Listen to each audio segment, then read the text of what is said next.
सब junior, junior और senior श्रेणियों में बालक और बालिकाओं के वर्ग में इन प्रतियोगिताओं को गोरखपुर नगर विधानसभा क्षेत्र में आयोजित किया है।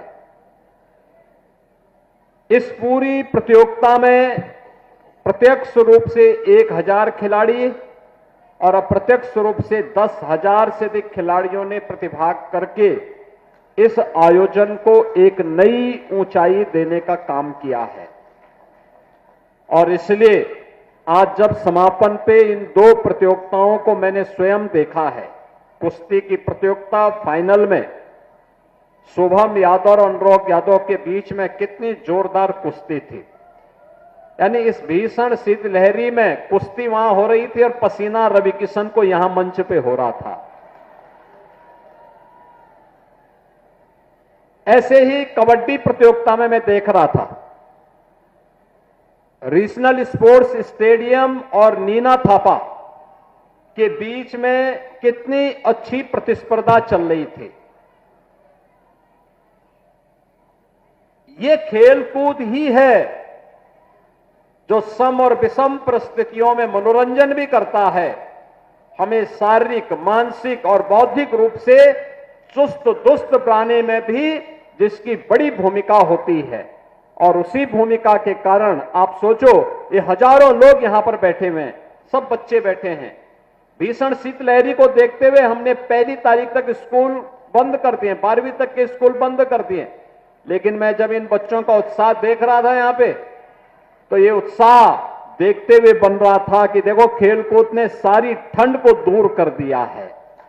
आप बताओ, सामान्य रूप से अगर ठंडी होती और हम रवि किशन से कहते कि गोरखपुर में कहीं निकलना है कार्यक्रम में, जाते क्या हो घर से बाहर? नहीं निकलते। संजय निषाद भी नहीं निकलते। वो तो दोनों की जोड़ी आज मिल गई, कहीं खाने पे मिले होंगे तो वहीं से दोनों साथ साथ चले आए। लेकिन यहां आकर के उनकी ठंड भी आपके खेल प्रतियोगिता को देख करके गायब हो गई और मुझे बहुत अच्छा लगा।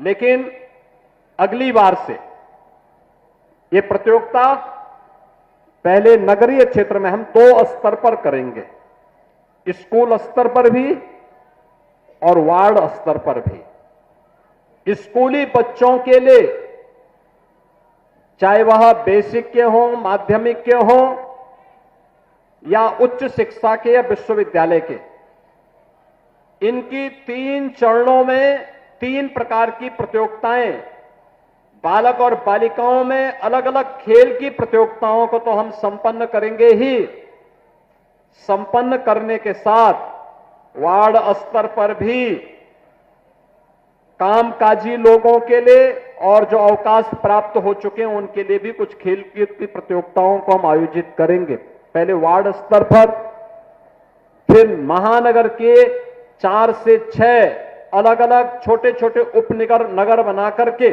उस स्तर पर, और फिर महानगर स्तर पर इस पूरी प्रतियोगिता को हम आयोजित करेंगे। और उन सभी प्रतिभागी खिलाड़ियों को और पुरस्कार प्राप्त करने वाले खिलाड़ियों को फिर बड़े समारोह में उन्हें सम्मानित करने का काम भी किया जाएगा। ऐसे ही गोरखपुर में सांस्कृतिक कार्यक्रम के लिए भी हम लोगों ने कहा है, ये जनवरी प्रथम सप्ताह में प्रतियोगिता होगी जिसमें कला की अलग अलग विधाओं के बारे में, गायन है, वादन है, नृत्य है, नाट्य है, इन सब की प्रतियोगिताएं आयोजित होंगी। और 11 से 13 जनवरी को जब गोरखपुर महोत्सव के आयोजन होंगे, तो मुख्य महोत्सव के कार्यक्रम में जो प्रतिभागी सर्वोच्च अंक प्राप्त करेंगे गायन, वादन, नृत्य, नाट्य में, उन्हें वहां पर सम्मानित करने का काम भी गोरखपुर महोत्सव के उस आयोजन में करेंगे। बहनों और भाइयों, आज खेल और खेलकूद की प्रतियोगिता के बारे में पिछले 11 वर्ष के अंदर भारी परिवर्तन हुआ है। कबड्डी हो, हॉकी, बैडमिंटन, एथलेटिक्स, इन सब के लिए पूरी दुनिया आपकी तरफ आंखें लगा करके देखती है। ओलंपिक हो, एशियाड हो, कॉमनवेल्थ हो, वर्ल्ड चैंपियनशिप हो, इन सभी खेलकूद की प्रतियोगिताओं में इन प्रतिस्पर्धाओं की एक नई मांग और एक नई प्रतिस्पर्धा यहां पर खड़ी हो चुकी है। और इसी को ध्यान में रख करके सरकार ने तय किया कि हर गांव में एक खेल का मैदान होना चाहिए। देखिए ये स्पोर्ट्स कॉलेज का कैंपस है, कितना भव्य स्टेडियम का निर्माण यहां पर भी हो रहा है। रीजनल स्पोर्ट्स स्टेडियम में भी पहली बार पक्का स्टेडियम बन रहा है। बहुत भव्य 63 करोड़ रुपए की लागत से स्टेडियम का निर्माण हम वहां पर करने जा रहे हैं। और गोरखपुर में बेली पार्क के पास वहां पर भी हम लोग एक इंटरनेशनल स्टेडियम का निर्माण करने जा रहे हैं, जहां इंटरनेशनल स्पोर्ट्स की प्रतिस्पर्धा को आगे बढ़ा करके गोरखपुर और पूर्वी उत्तर प्रदेश के नौजवानों को खेल और खेलकूद की प्रतियोगिता में आगे बढ़ने का एक अवसर प्राप्त हो सके। हर विकास खंड स्तर पर मिनी स्टेडियम और जनपद स्तर पर बड़ा स्टेडियम बने। मेरठ में हॉकी के जादूगर मेजर ध्यानचंद के नाम पर उत्तर प्रदेश का स्पोर्ट्स यूनिवर्सिटी का सत्र प्रारंभ हो गया है और वहां पर बड़ा वर्ल्ड क्लास इंफ्रास्ट्रक्चर के साथ स्पोर्ट्स यूनिवर्सिटी का निर्माण भी वहां पर चल रहा है। हर कमिश्नरी स्तर पर स्पोर्ट्स कॉलेज बने, यह भी तैयारी है। और अभी मैं एक दिन गोरखपुर महानगर के सभी संस्थाओं के साथ बैठने वाला हूं और मैं सबको बोलूंगा कि वे एक एक खेल को गोद लें, हर संस्था एक एक खेल को। कुछ सहयोग वो करे, कुछ सरकार करेगी। वहां पर अच्छे कोचेज रखे जाएंगे, बच्चों को खेल के लिए एक प्लेटफॉर्म प्राप्त होगा, आगे बढ़ेंगे। और जब हमारा युवा खेलेगा तभी देश खिलेगा और विकसित भारत की परिकल्पना को साकार करने का रास्ता यहीं से प्रारंभ होगा। क्योंकि जीवन के जितने भी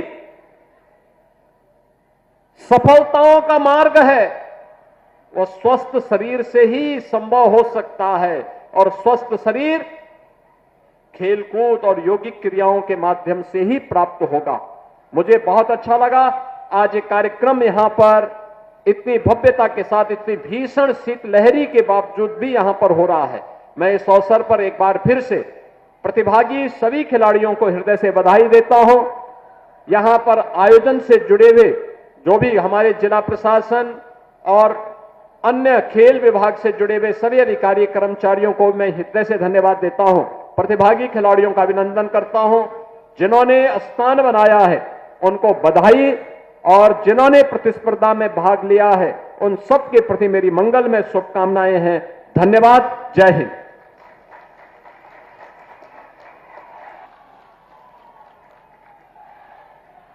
अशेष धन्यवाद महोदय। निश्चित रूप से आपके वरद हस्त के संरक्षण में युवा शक्ति आगे बढ़ेगी और हम माननीय महोदय से अनुरोध करते हैं कि आप अपने कर कमलों से आज विजेता प्रतिभागियों को मेडल प्रदान करें। इस हेतु सर्वप्रथम आमंत्रित करेंगे उप विजेता कुश्ती सीनियर 74 किलोग्राम में अनुराग यादव को। कुश्ती की सीनियर 74 किलोग्राम की प्रतियोगिता में जो अनुराग यादव वर्सेस शुभम यादव के बीच में आयोजित हुई, इस प्रतियोगिता में उप विजेता का स्थान प्राप्त किया। अनुराग यादव ने मंच पर उत्तर प्रदेश शासन के माननीय मुख्यमंत्री महोदय के कर कमलों से अपने मेडल एवं ट्रैक सूट के उपहार को तालियों के साथ आप सभी शुभकामनाएं प्रेषित करें। उप विजेता का मेडल प्राप्त करते हुए अनुराग यादव। नेक्स्ट शुभम यादव विजेता के लिए अपने मेडल को प्राप्त करने के लिए मंच पर तालियों के साथ आप सभी अपनी शुभकामनाएं प्रेषित करें। कुश्ती सीनियर 74 किलोग्राम। नेक्स्ट कबड्डी की सीनियर बालक प्रतियोगिता में उप विजेता टीम नीना थापा आमंत्रित करेंगे खिलाड़ी Mukesh Kumar, son of Pradeep Kumar ji. Next Satyam Nishad